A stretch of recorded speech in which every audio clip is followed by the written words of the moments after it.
नमस्कार. आजच्या या खास विश्लेषणामध्ये तुमचं स्वागत आहे. आपण नेहमी प्रगती, संपत्ती, नवीन टेक्नॉलॉजी याबद्दल खूप गप्पा मारतो, बरोबर? पण या सगळ्याचा खरा पाया नेमका काय आहे याचा कधी विचार केलाय? आज आपण हेच बघणार आहोत की निसर्ग हा फक्त वीकेंडला फिरायला जाण्याचा सुंदर देखावा नाहीये, तर तो मानवी समृद्धी आणि आपल्या अस्तित्वाची खरी वास्तू म्हणजे आर्किटेक्चर आहे. तर चला लगेच सुरुवात करूया. तर चला यात जरा खोलवर शिरूया. स्क्रीनवरचा हा विचार बघा.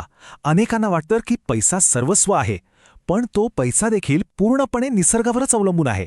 हा विचार आपली एक खूप मोठी गैरसमजूत दूर करतो. म्हणजे आपल्याला बऱ्याचदा वाटतं की आपली अर्थव्यवस्था फक्त कारखाने, कॉर्पोरेट ऑफिसेस आणि शेअर बाजारातून चालते.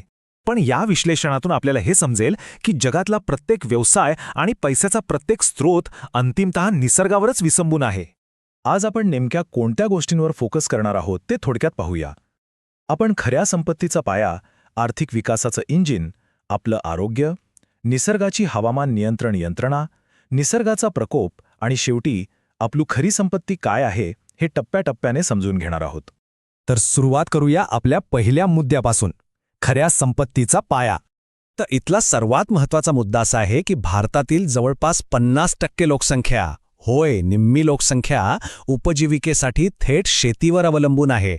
आता जरा विचार करा, शेती कशावर चालते? हवामान, वेळेवर पडणारा पाऊस, मातीचा पोत आणि ऋतुचक्र, म्हणजेच 100% निसर्गावर. निसर्गाने थोडी जरी नाराजी दाखवली तर अन्न उत्पादन पूर्णपणे ठप्प होऊ शकतं. म्हणजे आपल्या देशातल्या कोट्यावधी लोकांचा रोजगार आणि आपलं ताट कुठल्याही मशीनवर नाही तर थेट या निसर्गावर अवलंबून आहे. आता येऊया पुढच्या भागाकडे, जिथे आपण निसर्गाला आर्थिक विकासाचं इंजिन म्हणून पाहणार आहोत. इथली खरी रंजक गोष्ट अशी आहे की निसर्ग एक असा अदृश्य इन्फ्रास्ट्रक्चर म्हणून काम करतो ज्याच्यावर अनेक मोठे उद्योग उभे आहेत. इको टुरिझम किंवा निसर्ग पर्यटनांचं उदाहरण घ्या. महाबळेश्वर किंवा लोणावळ्यासारख्या ठिकाणी लोक कशासाठी जातात? तिथल्या हिरव्यागार जंगलांसाठी आणि आल्हाददायक हवेसाठी, राईट? आणि या एका गोष्टीमुळे तिथे हॉटेल्स, ट्रान्सपोर्ट आणि हजारो स्थानिकांना रोजगार मिळतो. दुसरं म्हणजे आपली अवाढव्य वनसंपत्ती. ही जंगले आपल्याला अविरतपणे लाकूड, औषधी वनस्पती आणि कागदासाठी कच्चा माल पुरवत असतात. जर उद्या ही जंगलेच नसती तर यावर चालणारे हजारो कारखाने लिटरली एका दिवसात बंद पडले असते. पैशापलीकडे जाऊन आता आपण एका अत्यंत जिव्हाळ्याच्या मुद्द्याकडे वळूया, आपलं आरोग्य आणि मानसिक शांतता.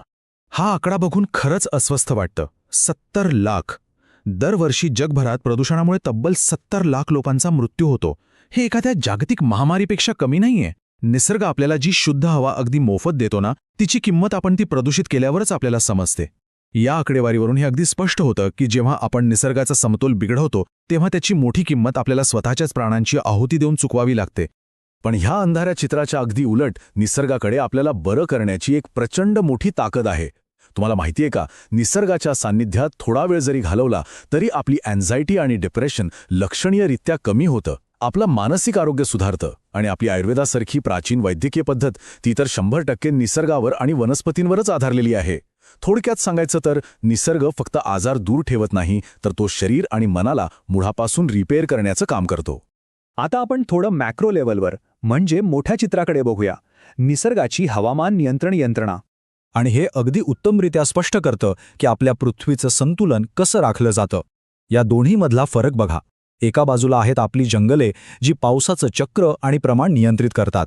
ढगांना आकर्षित करणं आणि जमिनीत पाणी मुरवणं हे यांचं मुख्य काम. तर दुसऱ्या बाजूला आहेत आपले अवाढ्य महासागर, जे पृथ्वीच्या तापमानाचं अगदी अचूक संतुलन राखतात. जागतिक उष्णता शोषून घेण्याचं काम हे समुद्र करतात. ही दोन्ही मिळून एक अशी स्वयंचलित इंजिने आहेत जी मानवाला या ग्रहावर जगण्यासाठी अगदी परफेक्ट वातावरण तयार करून देतात. पण जेव्हा आपण या यंत्रणेमध्ये ढवळाढवळ करतो तेव्हा काय होतं? आता आपण निसर्गाच्या प्रकोपाची काही उदाहरणे पाहूया. आता या टाईमलाईनकडे जरा बारकाईने लक्ष द्या. ही नैसर्गिक संकटे एका रात्रीत आलेली नाहीत. 2005च्या आधीपासूनच अनेक वर्षे अमर्यादित अतिक्रमण आणि प्रचंड वेगाने जंगलतोड सुरू होती. हा निसर्गाने दिलेला एक मोठा रेड फ्लॅग होता आणि ह्याकडे दुर्लक्ष केल्यामुळेच पुढे भयंकर आपत्ती कोसळल्या. 2005चा मुंबईचा विनाशकारी महापूर आणि त्यानंतर 2018मध्ये आलेला केरळचा महापूर. यातून एक गोष्ट स्पष्ट होते, निसर्गाची लक्ष्मणरेषा ओलांडली की नैसर्गिक आपत्ती ठरलेलीच असते. आता या टेबलमधील डेटा जरा समजून घेऊया. मुंबईच्या महापुराच्या वेळी नेमकं काय झालं? नैसर्गिक पाण्याच्या प्रवाहावर झालेलं प्रचंड अतिक्रमण आणि पाण्याचा निचरा होणाऱ्या मार्गांमध्ये आलेले अडथळे यामुळे संपूर्ण शहरात पाणी साचलं आणि होत्याचं नव्हतं झालं.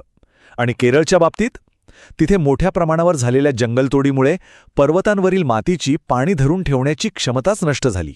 परिणामी पावसाच्या पाण्याचा वेग इतका भयंकर वाढला की त्याने संपूर्ण राज्याला उद्ध्वस्त केलं. या दोन्ही घटना आपल्याला ओरडून सांगतात की नैसर्गिक आपत्तीमागे निसर्गापेक्षा मानवाने केलेलं अतिक्रमण हेच मुख्य कारण असतं. आणि म्हणूनच आपण आपल्या या विश्लेषणाच्या अंतिम आणि सर्वात महत्त्वाच्या टप्प्यावर आलो आहोत, आपली खऱ्या अर्थाने असणारी संपत्ती. हे वाक्य खरंच कायम लक्षात ठेवण्यासारखं आहे. निसर्ग फक्त मानवाला जगवत नाही, तो मानवाला समृद्ध करतो. आपण संपत्ती नेहमी बँक बॅलन्स, सोने किंवा मोठमोठ्या इमारतींमध्ये मोजतो, बरोबर? पण आपला खरा बँक बॅलन्स आणि कधीही न संपणारी संपत्ती हा आपला निसर्गच आहे. शुद्ध हवा, मुबलक पाणी आणि सुपीक जमीन या बेसिक्सशिवाय जगातील कोणतीही अर्थव्यवस्था किंवा शेअर बाजार टिकूच शकत नाही. त्यामुळे आज जाता जाता एक विचार नक्की करा. आपण आज जो हा तथाकथित विकास करत आहोत तो खरोखरच निसर्गाची इतकी मोठी किंमत मोजून करण्यासारखा आहे का? याच प्रश्नासोबत आजचं हे विश्लेषण आपण इथेच थांबूया. पुन्हा भेटूया अशाच एका नव्या आणि विचार करायला लावणाऱ्या विश्लेषणासह.